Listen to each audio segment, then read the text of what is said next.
नमस्ते प्यारे छात्रों।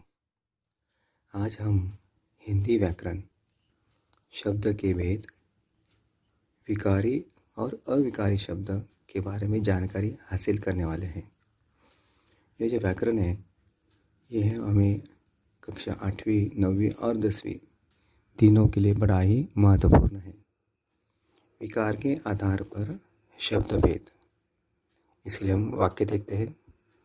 लड़का चुपचाप पढ़ता है, लड़की चुपचाप पढ़ती है। इन दो वाक्यों में फ़र्क है।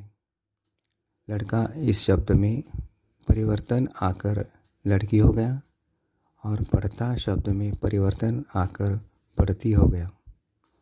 ऐसा बदलाव क्यों हुआ? तो लिंग के आधार पर हुआ।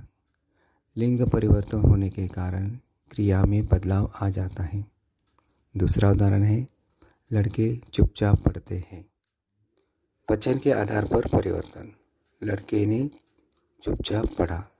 ने कारक के आधार पर परिवर्तन, ये सारे परिवर्तन शब्द के कारण हुए हैं। लिंग, वचन, कारक के अनुसार वाक्य में परिवर्तन आ जाता है। इसकी परिभाषा इस तरह से करते हैं, जिन शब्दों में लिंग, वचन और कारक के अनुसार परिवर्तन होते हैं उन्हें विकारी शब्द कहते हैं। ऊपर के सभी वाक्यों में एक शब्द ऐसा आया हुआ है जिसमें कोई परिवर्तन नहीं आया, वह शब्द है चुपचाप। ऐसे शब्द को अविकारी शब्द कहते हैं। तो पहले हमने देखा विकारी शब्द, उसके बाद अविकारी शब्द की परिभाषा। जिन शब्दों में लिंग, वचन और कारक को अनुसार परिवर्तन नहीं होता उन्हें अविकारी शब्द कहते हैं।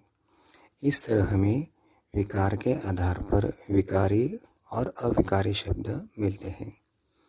तो विकारी और अविकारी, इसमें यदि हम डिफरेंस या फ़र्क किया जाए तो इस तरह से कर सकते हैं।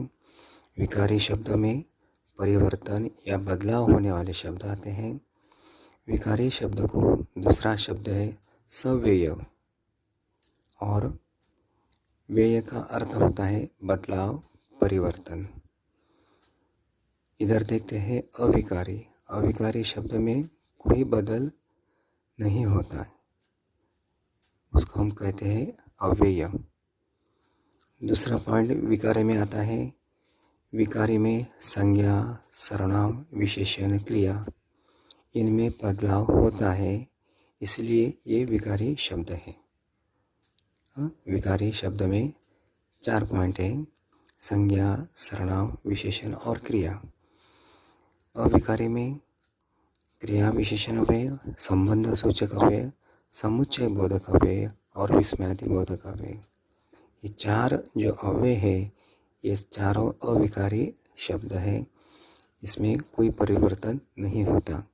रचना के आधार पर शब्द के कुल 8 भेद होते हैं और विकार के आधार पर 4 और अविकार के आधार पर 4, यानी रचना के आधार पर कुल 8 भेद। इन 8 भेदों में विकार के आधार पर 4 और अविकार के आधार पर 4, जैसे हमने ऊपर देखा वो। विकार के आधार पर देखा जाए तो विकारी और अविकारी 2 भेद होते हैं। जैसे विकारी शब्द में जो बदलाव आता है, उदाहरण के तौर पर संज्ञा। संज्ञा में परिवर्तन, लड़का, लड़के, किताब, किताबें, लड़का, लड़की आदि। सर्वनाम के बारे में देखा जाए तो मैं, वह या वे, मैं का हम, तुम, तुम्हारा। विशेषण के बारे में देखा जाए अच्छा, अच्छी, नीला, नीली या नीले। क्रिया पढ़दा, पढ़ती, हुआ, हुई, होता, होंगे। ये 4 ऐसे शब्द जो विकारी शब्द है। अब अविकारी शब्द के बारे में देखते हैं हम लोग। अविकारी शब्द जिनमें कोई बदलाव नहीं है, जैसे क्रिया विशेषण अव्यय। क्रिया विशेषण अव्यय को उसका उदाहरण देखते हैं।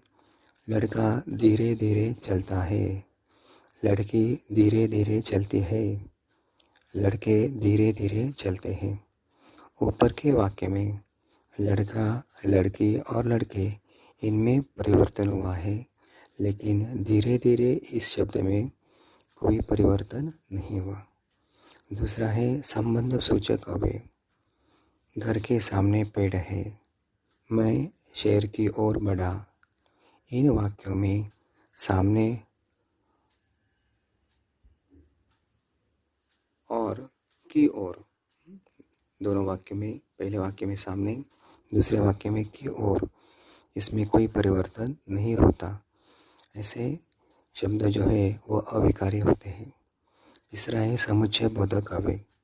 राम और श्याम पुनः गए और शब्द में परिवर्तन नहीं। पर, परंतु, अथवा, या, जिनमें लिंग वचन कारक के अनुसार कोई बदलाव नहीं होता। तो ये हो गया समुच्चय बोधक अव्यय। चौथा है विस्मयादि बोधक अव्यय। इसका उदाहरण है वाह कितना सुंदर बगीचा है, मतलब भाव प्रकट होता है वाह। जैसे उफ, अरे रे, वाह, ऐसे भी शब्द कभी कभी आते हैं और इसमें कोई बदलाव नहीं होता। इस तरह हम विकारी और अविकारी शब्दों को पहचान सकते हैं। तो हमने विकारी शब्द और अविकारी शब्द किस तरह पहचाने जाते हैं इसके बारे में चर्चा की, इसका अभ्यास किया, इसके उदाहरण देखे। अब इस टॉपिक पर हमने आपके लिए 10 प्रश्न भेजे हैं। इन 10 प्रश्नों को आपके नोटबुक में उत्तर सहित लिखना है और मुझे व्हाट्सएप भी करना है। 10 प्रश्न और 10 प्रश्न जो है इसके लिए विकल्प भी दिए गए, पर्याय दिए गए हैं। उसको पढ़कर और सोच समझकर सही उत्तर आपको लिखना है। ओके, धन्यवाद। Wish you all the best.